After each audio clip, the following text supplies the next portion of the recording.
Bonjour, normalement vous m'entendez, sinon vous me faites signe, mais je m'entends alors c'est bon.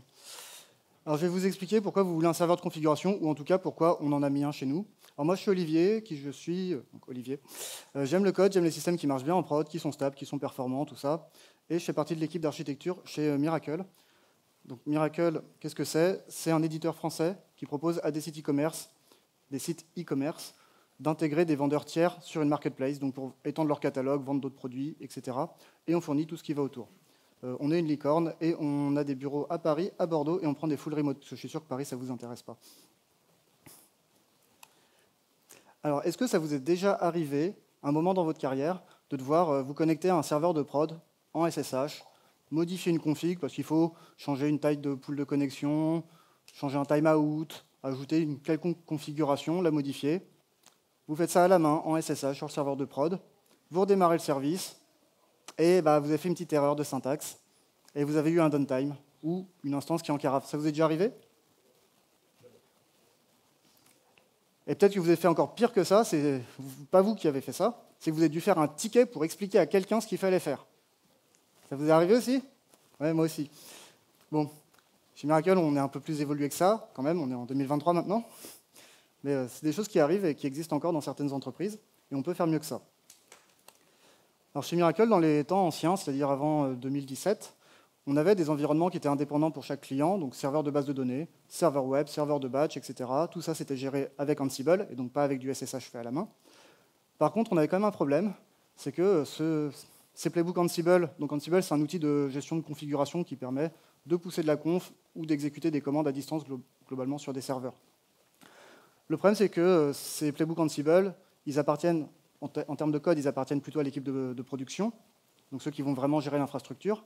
Et quand on veut modifier une configuration qui est plutôt du genre applicative, les développeurs ne sont pas forcément à l'aise pour aller modifier les fichiers de configuration Ansible, exécuter les playbooks. Et ça peut être compliqué aussi d'avoir des reviews, d'expliquer à l'équipe de production, là j'ai changé un timeout sur je ne sais pas quel appel, un service externe ou quelque chose comme ça. Et donc il faudrait merger la pull request, parce que c'était quand même géré dans des repos Git, puis appliquer le playbook. L'équipe de prod, en plus, ça les interrompt pendant qu'ils sont en train de faire quelque chose. Ça peut être assez pénible, c'est pas très fluide. Plus de ça, comme on avait donc, un environnement par client, on avait un nombre de serveurs qui est linéaire avec le nombre de clients. Et il y a un moment, ça commence à prendre beaucoup de temps, et c'est pas gérable quand l'entreprise commence à avoir des centaines de clients. Enfin, on a arrêté bien avant d'avoir des centaines de clients de faire ça. Et donc ça peut être compliqué, et on est passé à autre chose. Et donc en 2017, on a fait un gros chantier pour résoudre un peu ces problèmes-là. Et on est passé sur des applications qui sont multi-tenant et qui partagent une plateforme, donc c'est sur du Kubernetes. Et donc comme on a une nouvelle plateforme, on a une nouvelle manière de déployer. Donc sur Kubernetes, on déploie des conteneurs. Et en fait, ces conteneurs-là, on ne va pas aller avoir des playbooks Ansible qui vont aller modifier la configuration à l'intérieur des conteneurs. Ce n'est pas du tout la philosophie. Et donc il faut quand même trouver un moyen d'injecter cette configuration. Alors effectivement, on peut le faire avec Kube, des config maps, des choses comme ça. Mais nous, on a décidé de faire autre chose. Donc on a quand même des config maps pour une partie de la configuration, mais on a aussi notre serveur de configuration pour le reste. Alors en 2017, on a pris un produit du marché pour faire notre serveur de configuration. Comme nos applications, c'est des applications qui sont faites avec Spring Boot en Java, on a pris ce qui existe dans l'écosystème Spring. Donc il y a deux briques, Spring Cloud Config Server et Spring Cloud Config Client qui va avec. Donc l'idée de Spring Cloud Config Server, c'est que vous allez le configurer pour lire de la configuration dans un ensemble de sources de données. Ça peut être des repos Git, ça peut être des databases, ça peut être des file systems, ça peut être Vault, ça peut être plein d'autres choses. Et vous allez avoir la librairie cliente que vous allez embarquer dans vos applications. Et votre application, quand elle démarre, elle va appeler le serveur de configuration avec certains paramètres. Et le serveur de configuration va lui dire « Ah bah toi, tu es un serveur de batch dans le cluster de production en Europe. Je vais te donner la configuration qui correspond. » Votre application elle récupère ça et elle va démarrer avec. Donc nous, on s'est retrouvés avec des repos Git qui contenaient juste les fichiers YAML. Donc déjà, on avait une séparation par rapport à ce qu'on avait avant, où on avait un mélange de playbook qui contenait aussi toutes les variables Ansible à injecter. Donc c'est quand même beaucoup plus confortable pour des développeurs. Alors, comment ça marche? Donc, j'ai été un peu vite. Le serveur, au démarrage, pour le nôtre, il clone des repos Git et il va périodiquement faire un pull, un Git pull, donc toutes les minutes. Au démarrage d'application, comme je vous l'ai dit, le client appelle le serveur, il donne son nom d'application, ses profiles, et on a la configuration qui est retournée. Il faut quand même un petit peu adapter le code client. C'est votre code applicatif qui, avant chargeait des fichiers de configuration au démarrage de l'application et assignait des champs dans des objets. Par exemple, le timeout, l'URL base de données, des choses comme ça. Alors, on ne change pas les URL de base de données à chaud, c'est un mauvais exemple. Mais par exemple, des timeouts, des adresses de services externes, ça peut être des tailles de chunk pour certains clients sur les fichiers, comment on découpe les imports de catalogue, etc.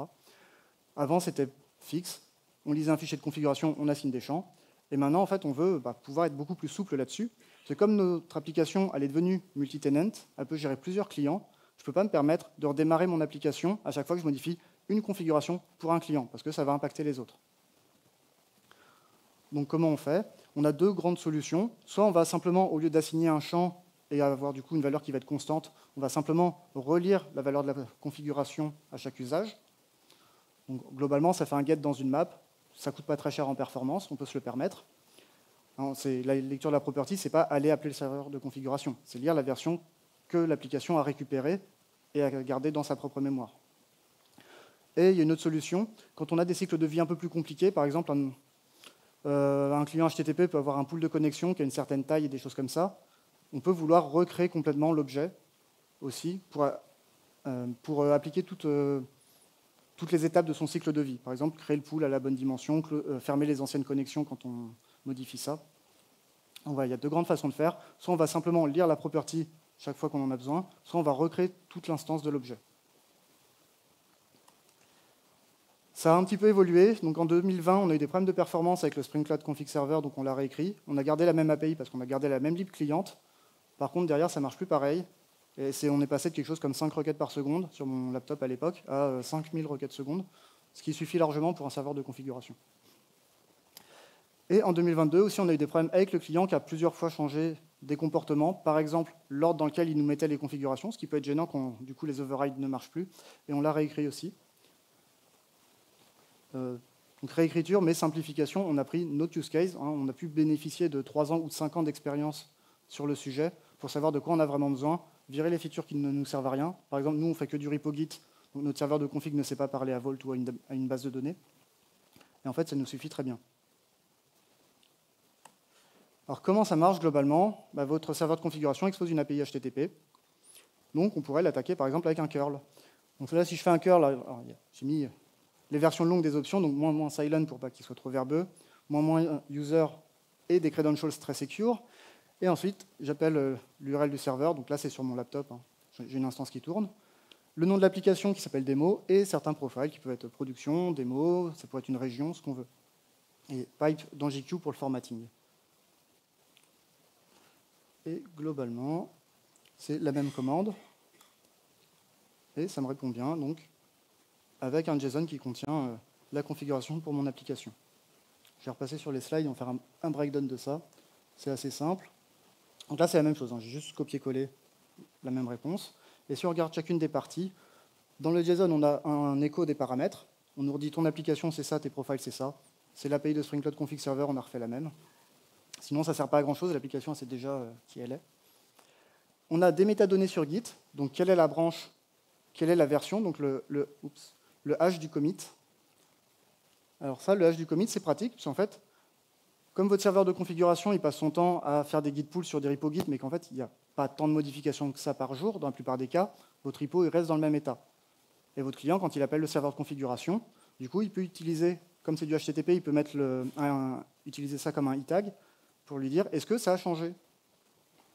Si je vous refais la démo, je reprends la même requête, je rajoute le header if non match, donc il permet de dire au serveur, la dernière fois tu m'as répondu ça, dis-moi si c'est toujours la même chose ou si ça a changé, tu m'envoies la nouvelle version. Je récupère la version, donc le SHA-1 du commit, je rappelle mon serveur, et là mon serveur ne m'a pas répondu parce qu'il faut que je mette le mode verbose de curl. En fait, le serveur il m'a répondu avec une 304, donc 304 not modified. Donc mon client, il va juste faire une simple requête HTTP. Le serveur, il vérifie ce header-là. Il se dit, OK, la config n'a pas changé, il n'y a rien à faire. Ça ne coûte pas grand-chose en performance, on fait quelques appels HTTP. Nous, on le fait une fois par minute, et ça ne coûte pas grand-chose.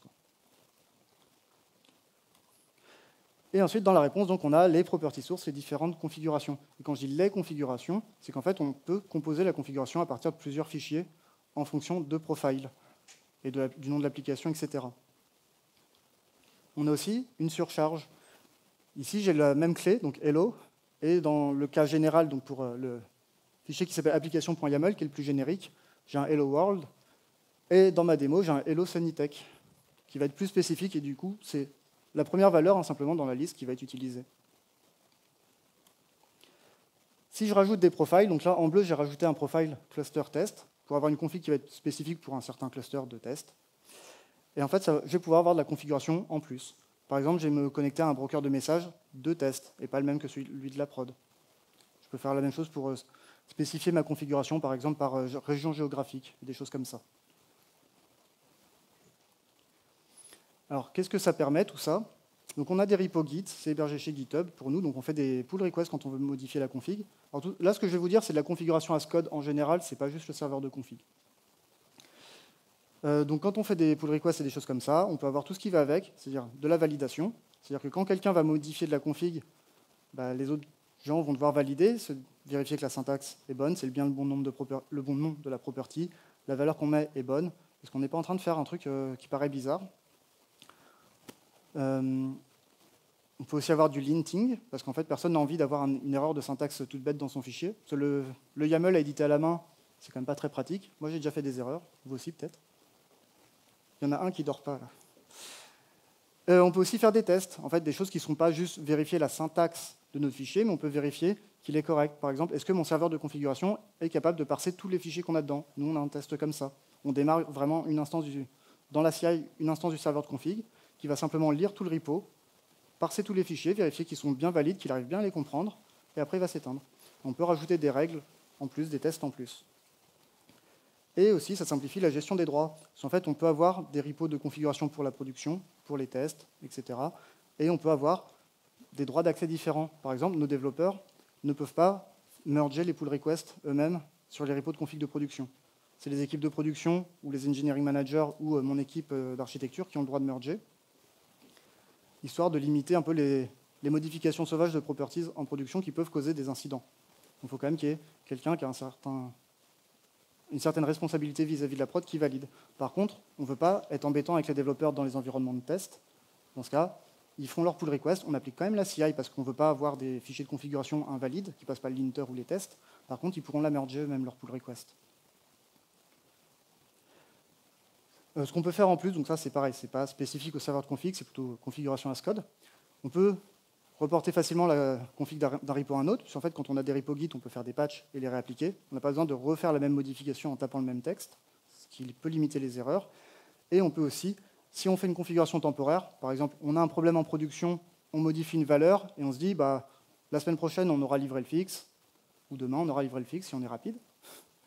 Et on pourra remettre la version d'avant. On peut directement créer la pull request. Ça évite les oublis, ça évite que les configurations, avec le temps, divergent entre les différents serveurs ou les différents clients.